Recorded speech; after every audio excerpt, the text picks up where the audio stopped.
Bienvenidos nuevamente a este curso de taller de ventilación mecánica y en este caso vamos a hablar de principios técnicos. Vamos a desarrollar la definición de fases e interfaces, el acondicionamiento de gas y la entrega de medicación inhalada. Cuando hablamos de fases y de interfaces tenemos que identificar los tres componentes de esta relación que tenemos entre los médicos o el operador del ventilador, kinesiólogo, enfermero que se encuentra a cargo de cuidar al paciente con el mismo.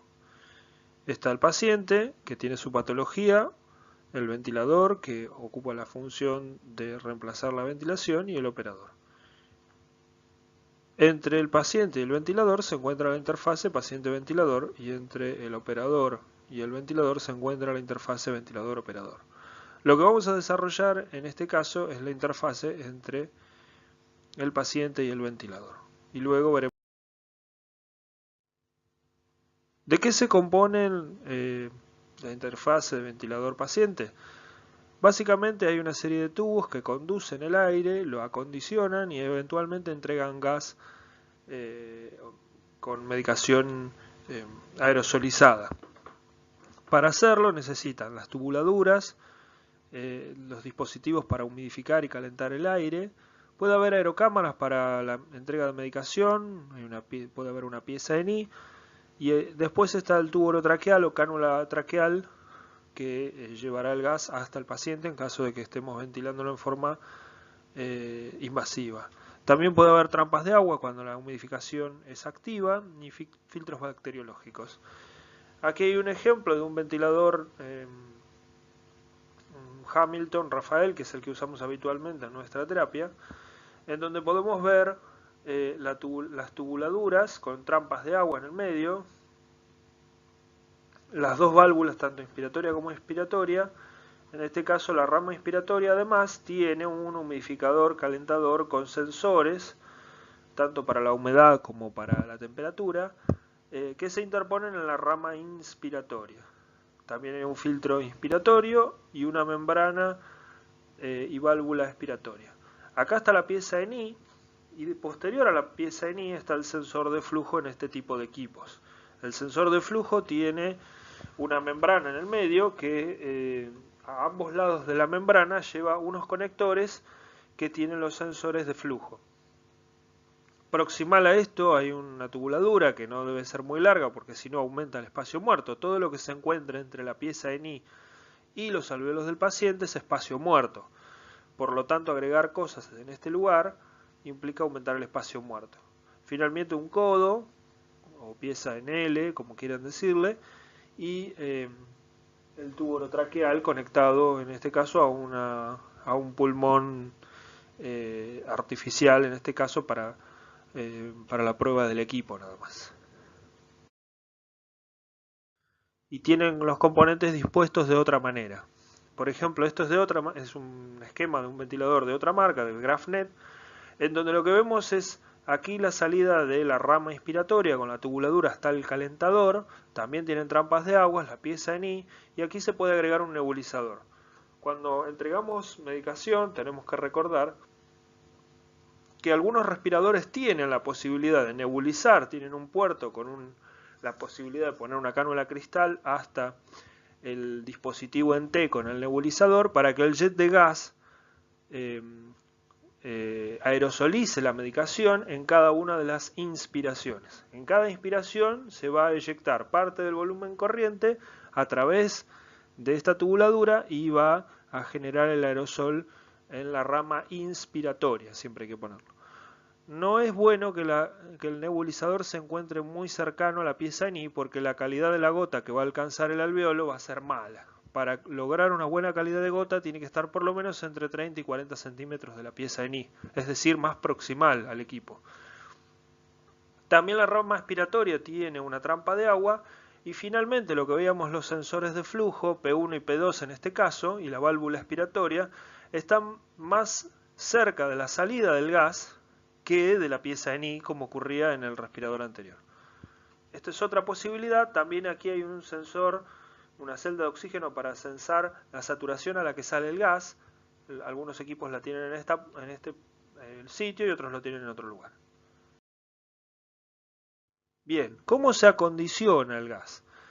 El acondicionamiento, como vimos, podía ser a través de un dispositivo de cascada que tiene una placa de metal que calienta el agua destilada que se coloca para ese fin y vaporiza gas calentado.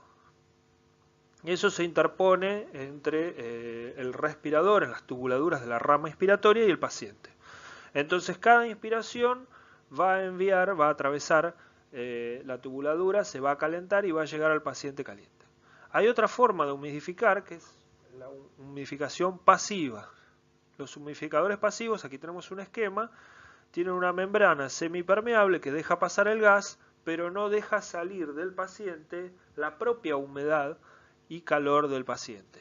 Entonces, lo que utiliza este sistema para humidificar el gas es la propia humedad y calor que exhala el paciente en cada expiración. Cuando vuelve a inspirar, esa humedad que se acumuló en esta membrana le devuelve calor y humedad en forma un poco menos eficiente que la anterior al paciente. Por supuesto, este sistema no puede usarse si las secreciones son muy copiosas o sanguinolentas porque se puede tapar la membrana, sobre todo cuando el paciente tose. Cuando se humedece aumenta la resistencia, cuanto más grande es la pieza aumenta el espacio muerto y obviamente si el paciente está hipotérmico no cumple su función. Siempre son preferibles estos dispositivos porque son descartables. Entonces, ¿cómo vamos a seleccionar cuándo vamos a usar un dispositivo y cuándo vamos a usar otro? En principio, si las secreciones son muy abundantes, espesas y sanguinolentas, o el paciente está hipotérmico, en ese caso necesitamos un humidificador activo. Y si no cumple con estos requisitos, podemos utilizar un humidificador pasivo que se va a recambiar una vez al día. Excepto que se tape de secreciones o aumente mucho la resistencia por que el filtro está muy mojado, muy húmedo. En el caso de tener abundantes secreciones y necesitar recambio seguido, en estos dos casos nos volvemos a replantear si no hay que usar un humidificador activo. Si necesita un cambio mayor a 4 veces por día, es preferible utilizar un humidificador activo. Otros dispositivos, sobre todo los dispositivos portátiles, los que son de utilización en el domicilio, como en los pacientes con apneas del sueño, que hacen CPAP, etc., pueden utilizar una tubuladura única. Estos dispositivos en su tubuladura pueden tener acondicionamiento del gas, trampa de agua, como veníamos diciendo, y también tienen una válvula expiratoria que se va a abrir cuando termina la inspiración, es decir, cuando se produce el ciclado. ¿Cómo habitualmente funcionan? Suelen tener una tubuladura proximal que lo que hace es mantener la válvula cerrada durante la inspiración porque le aplica presión positiva para mantener la válvula cerrada.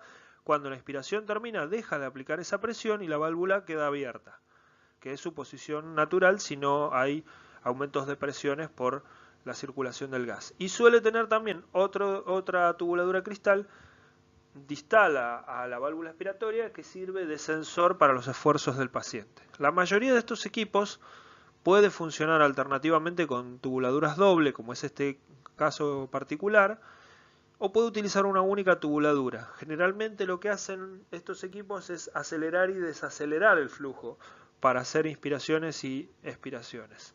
En realidad no tienen una presión estática, sino que a medida que desacelera el flujo, el paciente puede vencer ese flujo inspiratorio muy bajo haciendo su expiración. Y de esa manera se puede regular la cantidad de presión positiva que queda al final de la inspiración.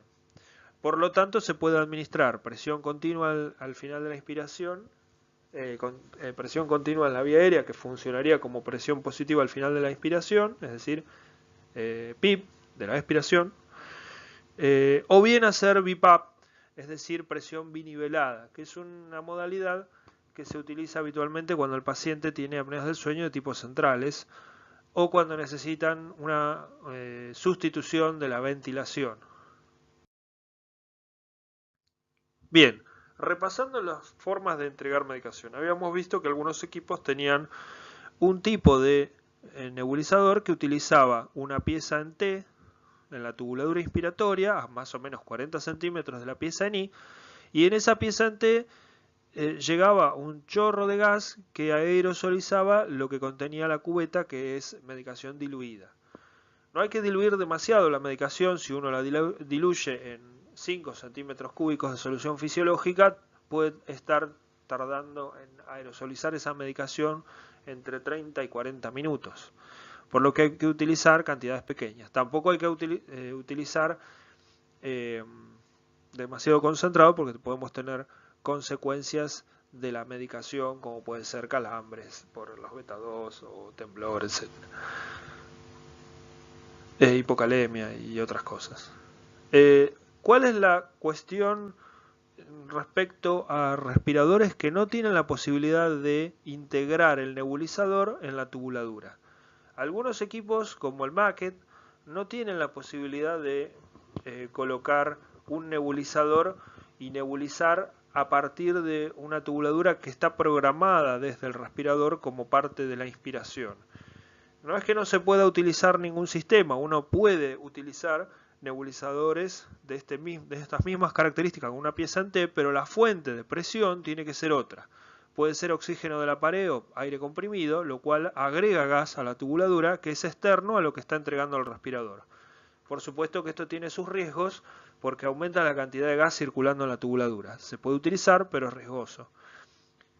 La mayoría de los equipos, sea cual fuere el sistema que elijamos para entregar el gas, si estamos nebulizando, necesita flujos de por lo menos 8 litros para que se aerosolice el gas.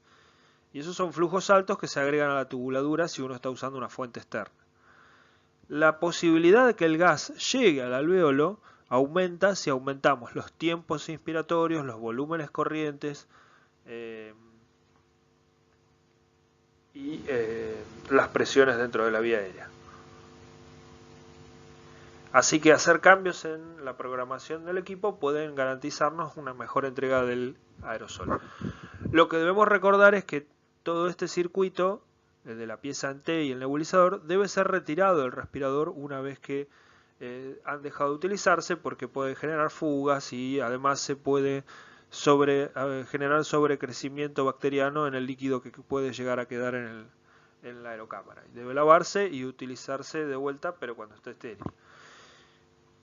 Otros dispositivos son las aerocámaras, y hay diferentes modelos. Hay aerocámaras que tienen una posición fija, que se ponen proximal a la pieza en I, en la rama inspiratoria, y uno debe accionarlas entregando el gas a dosis medida de la medicación, coordinando con la inspiración del paciente. Esto lo hace el operador. Cada vez que inspira el paciente hace 2 a 4 disparos. Se hace más de un disparo porque la mayoría de las veces el primer disparo el gas queda impregnado en las tubuladuras por la electronegatividad del material con que están hechas. Así que hacer un único disparo no es suficiente.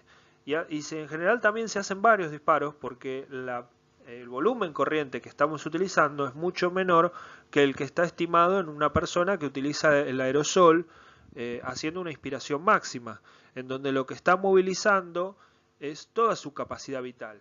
Acá solo utilizamos el 10%, que es el volumen corriente. Lo mismo ocurre con otros dispositivos que pueden dejarse en la tubuladura y que tienen la posibilidad de hacer un cierre cuando no son utilizados. Estos no necesitan ser retirados y además ocupan poco espacio muerto si se colocan proximal a la pieza en I, distal a la pieza en I, entre la pieza en I y el paciente. Entonces pueden ser cerrados y prácticamente no ocupan espacio.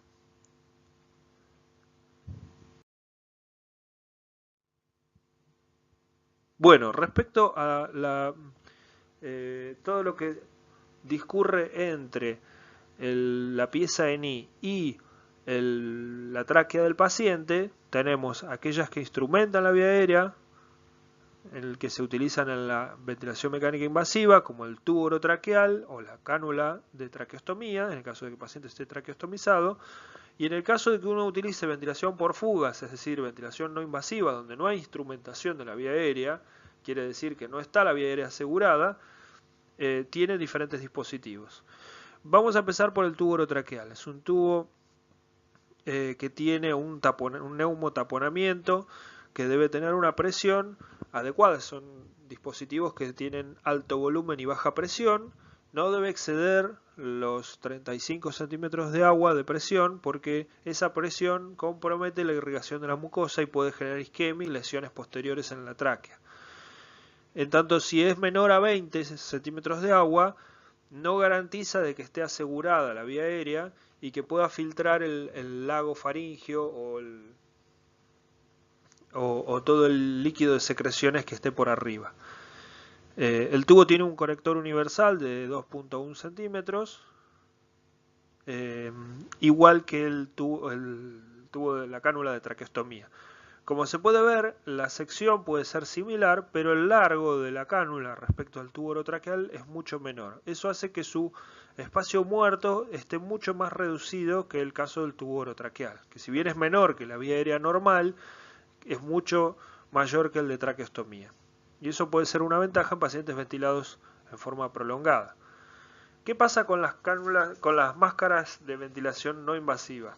Las existen nasales, intranasales, nasales puramente, oronasales y máscaras faciales totales o total face. También está el helmet, que es la escafandra que se utiliza en centros especializados.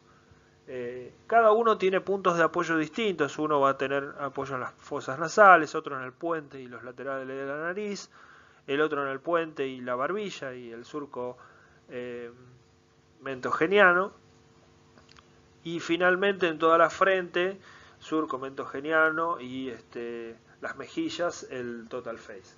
Dependiendo de la zona donde hace presión para hacer el sellado de la máscara, va a tener úlceras por decúbito como consecuencia. En el caso de molestar también a los ojos, como ocurre acá, o cuando hay fugas en la oronasal o en la nasal, puede haber lesiones de la córnea. Y finalmente, por supuesto, a mayor tamaño, mayor espacio muerto; a menor tamaño, mayor confort y adherencia del paciente.